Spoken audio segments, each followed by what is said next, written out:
Today we are going to discuss how to compose and decompose fractions in multiple ways. So first, let's talk about what compose and decomposes means. So when we look here, compose means that we're going to bring things together, and decompose means that we're going to separate things or take them apart. Okay, so what we're going to do is we're going to compose in order. So I love making pies. So I have made a lemon meringue pie, I've made a turtle pie, I made a coconut cream, and I've made a key lime pie. I have a friend who states, Mrs. Grubbs, I would like 6 slices of pie. It doesn't matter what kind you get. I just love your slices of pie. So what I'm going to do, I have these 4 pies already made up. What we're going to check out is how many parts is each of those pies broken up into. So when I look at each pie, I can see that they are all broken up into 4 parts. Now, when we compose and decompose numbers, it's not fair to have one pie that's broken up into 8 pieces and then another pie broken up into 4 pieces. We don't want that. We want to be fair to everyone because we want people to talk about my famous pies, so we want to be fair. So whenever we are composing or decomposing numbers, we need to make sure our whole or our denominator is all the same. So we have 4 slices here, so that means our denominator must be 4. 4 slices here, so our denominator is 4. 4 slices here, 4 slices here. So that means our denominator is 4. So if I believe correctly, they want 6 pieces of pie. So let's go ahead and give them 6 pieces of pie. So I'm going to give them a lot of my favorites. So I really like my lemon meringue pie, so I want to give them 2. And my second favorite pie is coconut cream. So I'm giving them so far 2 slices of lemon, 2 slices of coconut cream. Now I can see, because I believe they want 6 pieces of pie. I have 1, 2, 3, 4 pieces of pie right now. Let's go ahead and give them 1 turtle and 1 key lime. So these are all of my pieces of pie. Now what we have done, we are going to bring them together. So let's look. I have 1 key lime pie slice. Now, if I remember correctly, each whole of that pie was broken up into 4 parts. Now, I'm going to label it with a K so I remember that is the key lime pie.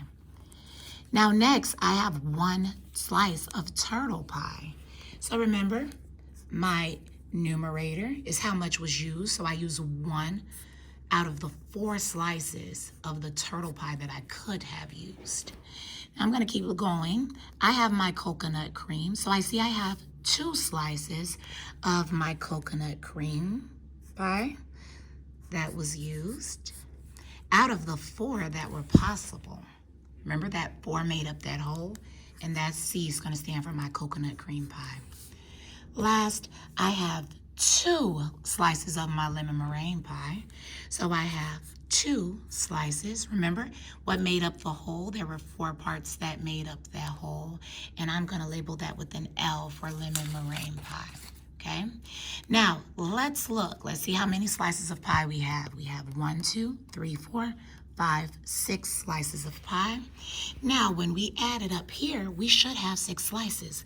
So 1 plus 1 is 2, plus 2 is 4, plus 2 is 6 slices. Now remember, my whole does not change. So how many parts made up each of my wholes? There were 4 parts that made up each of my wholes. Okay? Now, when we do that, we can also decompose or break these numbers down. So, for example, I have 7 slices of pie. So I have 1, 2, 3, 4, 5, 6, 7 slices of pie now, okay? Now, let's break these slices apart. When we break them apart, we're going to do basically the same thing, okay? So if I have 7 slices of pie, I need to think of all of the ways that I could possibly serve my guests those pies. So let's think, remember we had coconut cream, we had key lime. What are all the possible ways that I could do that? So I could give my guests 4 slices out of 4 of my coconut cream pie. Now remember, I need to give them 7 slices, and I could give them, maybe 3 slices out of 4 of my lemon meringue. Another way that we could do that, if I wanted to give guests 7 slices of pie, I could say, instead, I want to give 2/4 of my lemon. I want to give 2/4 of my coconut cream. I want to give 1/4 of my key lime. And I want to give, that is 2, that's 4 or 5. And I want to give 2/4 of my turtle. Now, I still gave 7 pieces of pie out of the 4 that made up the whole. So there's different ways that we can decompose fractions in multiple ways. We could also possibly give maybe 7 pieces of pie, and instead of doing 4, I could possibly make another coconut cream. But what's important for us to realize here is that our denominator does not change because our whole never changed. What does change is our numerator. So if I was to have 19 slices of pie, let's talk about what that would look like. 19 slices of pie. Each of my pies is broken up into 4 parts. My whole was made up of 4. That's what that number would look like.